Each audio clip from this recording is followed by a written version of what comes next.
বাংলার শস্য বীমা 2024 ফসলের ক্ষতিপূরণ পাওয়ার আবেদন শুরু। ৮,২৫২ টাকা সোজা ব্যাংকে। তো এই যে ৮,২০০ টাকা, এটা কিন্তু আপনাদের ক্ষেত্রে কম বেশি হতে পারে, কারণ আপনার যেমন জমির পরিমাণ থাকবে সেই অনুযায়ী আপনার ফসলের ক্ষতি হবে এবং সেই অনুযায়ী কিন্তু আপনারা ভর্তুকি পাবেন।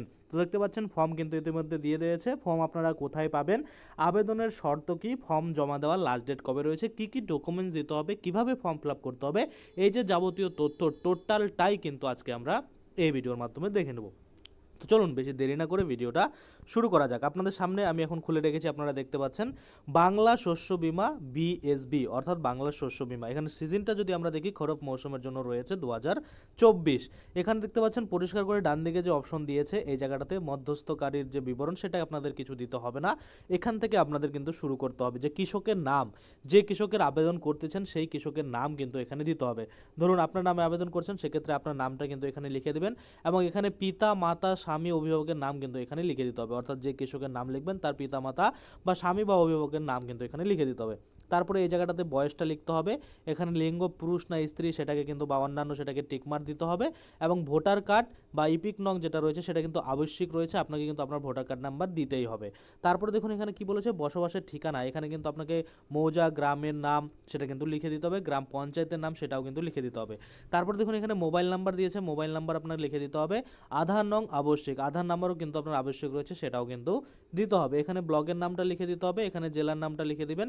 এখানে কেসিসি আছে কিনা, অর্থাৎ কিষাণ ক্রেডিট কার্ড আছে কিনা, যদি হ্যাঁ হয় তাহলে কেসিসি আইডি নাম্বার বা কৃষক বন্ধু আইডি নাম্বারটা লিখবেন, আর যদি না হয় তাহলে নাতে ক্লিক করে রেখে দেবেন। কৃষক বন্ধু আইডি আপনারা কোথায় পাবেন, আপনারা কিন্তু আপনাদের যে মানে কৃষক বন্ধু প্রকল্পের স্ট্যাটাস চেক করতে গেলে সেখানে কিন্তু একটা কৃষক বন্ধু আইডি থাকে, সেটা কিন্তু এখানে আপনারা লিখে দিতে পারেন। না লিখলেও কিন্তু কোনো ব্যাপার না, কিন্তু আপনারা লিখে দিবেন। তারপর দেখুন এখানে কি বলছে, বিমার জন্য প্রস্তাবিত ফসল এবং জমির বিবরণ। এখানে বলা হয়েছে যে এই যে বিমা করতে যাচ্ছেন সেই ফসল বা তার যে জমি রয়েছে সেটার কিন্তু বিবরণ এখানে দেওয়া রয়েছে। তো প্রথমে এখানে কি বলেছে, অধিসূচিত ফসলের নাম পাট রয়েছে, আপনারা দেখতে পাচ্ছেন। এখানে অধিসূচিত ব্লক কি যেটা রয়েছে সেই ব্লকের নামটা এখানে লিখতে হবে এবং তারপরে যদি আমরা দেখি এখানে মৌজার নাম, এখানে মৌজার নামটা লিখে দিতে হবে এই জায়গাটাতে, মৌজার নাম আর জেল নাম্বার এবং খতিয়ান নাম্বার যেটা রয়েছে সেটাও কিন্তু এখানে লিখে দিতে হবে।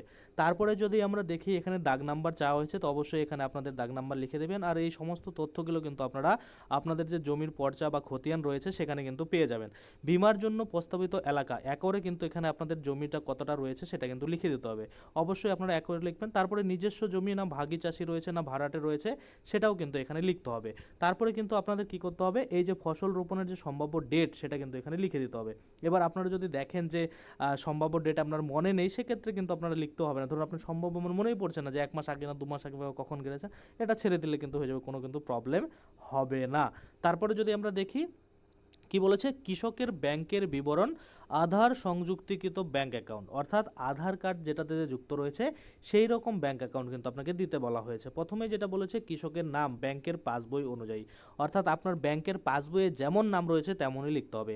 অনেকের কিন্তু আধার কার্ড ভোটার কার্ডে এক নাম থাকে বা বানামটা আলাদা থাকে, আবার কিন্তু ব্যাংকের বই যে রয়েছে সেখানে কিন্তু আলাদা থাকে। সেক্ষেত্রে এখানে বলা হয়েছে আপনার ব্যাংকের বইয়ে যেমন রয়েছে যদি ভুল থাকে তাহলে ভুলটাই কিন্তু এখানে লিখতে হবে। তারপরে ব্যাংকের নাম, কোন ব্যাংকে আপনার অ্যাকাউন্ট রয়েছে, এসবিআই ব্যাংকে নাকি ব্যাংক অফ বরোদা না ব্যাংক অফ পাঞ্জাব ন্যাশনাল ব্যাংকে, আরও ইত্যাদি ইত্যাদি, যেটা আপনার ব্যাংকের নাম সেটা কিন্তু এখানে লিখে দেবেন। তারপরে দেখুন ব্রাঞ্চের নাম, কোন ব্রাঞ্চের অ্যাকাউন্টটা রয়েছে, আপনার এই ব্যাংকটা কোন ব্রাঞ্চের আন্ডারে রয়েছে সেই মানে ব্রাঞ্চের আন্ডারে কিন্তু আপনার অ্যাকাউন্ট রয়েছে সেটা লিখতে হবে। অর্থাৎ ধরুন স্টেট ব্যাংক রয়েছে, এবার আপনার ধরুন মেন ব্রাঞ্চে নেই, সেক্ষেত্রে আপনার মিনি ব্রাঞ্চের আন্ডারে রয়েছে সেই ব্রাঞ্চের নামটা এখানে লিখে দেবেন। তারপরে অ্যাকাউন্ট নাম্বার সঠিকভাবে ভালো করে দেখে শুনে অ্যাকাউন্ট নাম্বারটা লিখবেন। তারপরে আইএফএসসি কোড, এগুলো সমস্ত তথ্য কিন্তু আপনারা আপনাদের যে ব্যাংকের পাসবই রয়েছে সেখানে পেয়ে যাবেন। তারপরে এখানে অ্যাকাউন্টের ধরন, তো এখানে সেভিং হবে, 99.99% কিন্তু সেভিং অ্যাকাউন্ট হয়ে থাকে। বাকি অন্যদের কিন্তু অনেকের আবার কারেন্ট অ্যাকাউন্ট থাকে, তো কৃষকদের কিন্তু বেশিরভাগই আমি বলে দিচ্ছি কৃষক কি নর্মাল পাবলিকদেরও সেভিং অ্যাকাউন্টে থাকে, আপনারা এখানে সেভিং করে দেবেন। তারপরে এখানে ডিটেলসে বলা হয়েছে যে কী কী ডকুমেন্টস কিন্তু আপনাদের দিতে হবে। দেখুন এখানে প্রথমেই যেটা বলেছে কৃষকের দখিলযোগ্য নথি বাধ্যতামূলক কিন্তু দিতেই হবে। 1 নম্বরে বলেছে কেওয়াইসি নথি, ভোটার আইডি ও আধার আইডি, অর্থাৎ আপনাকে আধার কার্ড আর ভোটার কার্ড কিন্তু কেওয়াইসির জন্য দিতেই হবে। তারপরে দ্বিতীয় নম্বর হচ্ছে পাসবইয়ের কপি সমেত ব্যাংক অ্যাকাউন্ট নাম্বার, অর্থাৎ যেটাতে ব্যাংক অ্যাকাউন্ট নাম্বার আপনার যেন দেখা যায় প্রথম পেজটা, সেটা জেরক্স করতে হবে। 3 নম্বরে খতিয়ান পর্চা বা পাট্টা বা দলিলের নকল, সেটা কিন্তু আপনাকে দিতে হবে। আর ভাগী চাষি হলে সেই জন্য যে আপনি জমিটা চাষ করার জন্য যে নিয়েছেন সেটার যে একটা প্রমাণপত্র বা শংসাপত্র, সেটা দিলেই কিন্তু হয়ে যাবে। যদি আপনার কাছে না থাকে তাহলে গ্রাম পঞ্চায়েত থেকে কিন্তু আপনারা একটা লিখিত নিয়ে জমা করতে পারেন। তারপর দেখুন 4 নম্বর বলছে সহকৃষি অধিকর্তার যে ফর্ম রয়েছে সেটা কিন্তু আপনাদের নিতে হবে। ভূমি বা ভূমি সংস্কার উদ্ধার স্থান, অর্থাৎ এই যে ফর্মটা রয়েছে এটা আপনারা কিন্তু পঞ্চায়েত থেকে দিলে পঞ্চায়েত থেকে, যদি ব্লক থেকে দেয় ব্লক থেকে, বা যদি দেখছেন যে কৃষি দপ্তর থেকে দেওয়া হচ্ছে সেখান থেকে নিয়ে কিন্তু ফিল আপ করে আপনারা জমা করুন। তারপর ঘোষণা, এখানে ক খ গ করে কিন্তু বলা হয়েছে। দেখুন আমি এই যোজনার বিবরণ পড়েছি এবং বুঝেছি, আমাকে বোঝানো হয়েছে।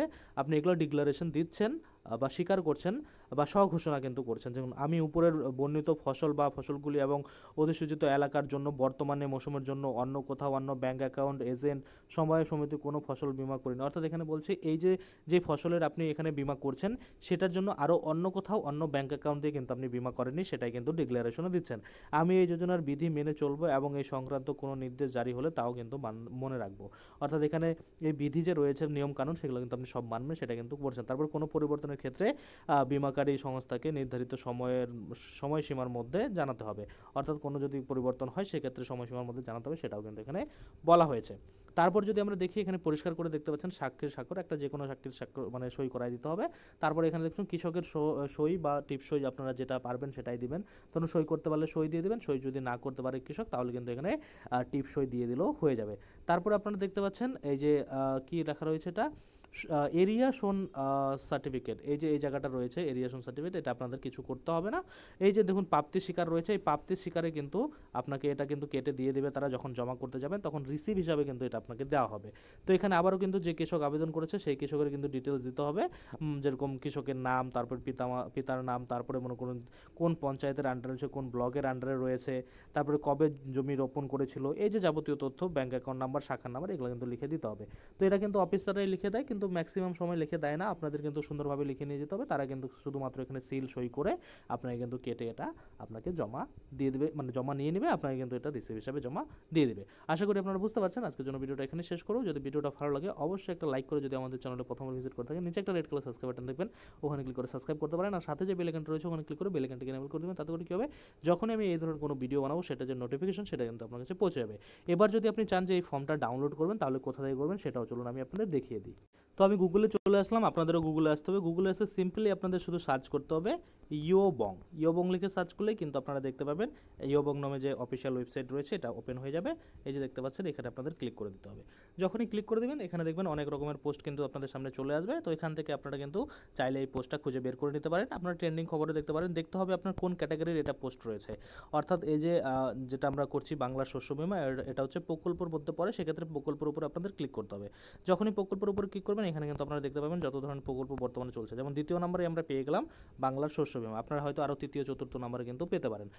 এবার কি করতে হবে আপনাদের, এখানে ডিটেলস আপনারা দেখতে পাবেন। তো এখানে অনেক কিছু ডিটেলসে বলা আছে, আপনারা যদি ভুলে যান আমি কী বলছি সেক্ষেত্রে এখানে কিন্তু লেখা রয়েছে, আপনারা পড়ে দেখে শুনে কিন্তু এখান থেকেও আপনারা আবেদনটা সেরে নিতে পারেন। তাছাড়া কিন্তু আমি আপনাদের দেখিয়ে দিতে চাই, দেখুন আপনাদের দেখাই একদম লাস্টের দিকে এখানে কিন্তু দেখুন দুটো লিঙ্ক দেওয়া হয়েছে। একটা হচ্ছে ডাউনলোড ফর্ম, এখানে ক্লিক করলে ফর্মটা সরাসরি ডাউনলোড হয়ে যাবে, এবং অফিসিয়াল ওয়েবসাইট লিঙ্ক রয়েছে, এখানে যদি আপনারা ক্লিক করেন তাহলে দেখুন আপনারা কিন্তু সরাসরি এই যে বাংলার শস্য বীমার অফিসিয়াল পোর্টাল রয়েছে এখানে কিন্তু চলে আসতে পারেন। আশা করি আপনারা বুঝতে পারছেন। এইভাবে কিন্তু আপনারা গুগলে সার্চ করবেন এবং সেক্ষেত্রে কিন্তু আপনারা এই ডিটেলসগুলো পেয়ে যাবেন।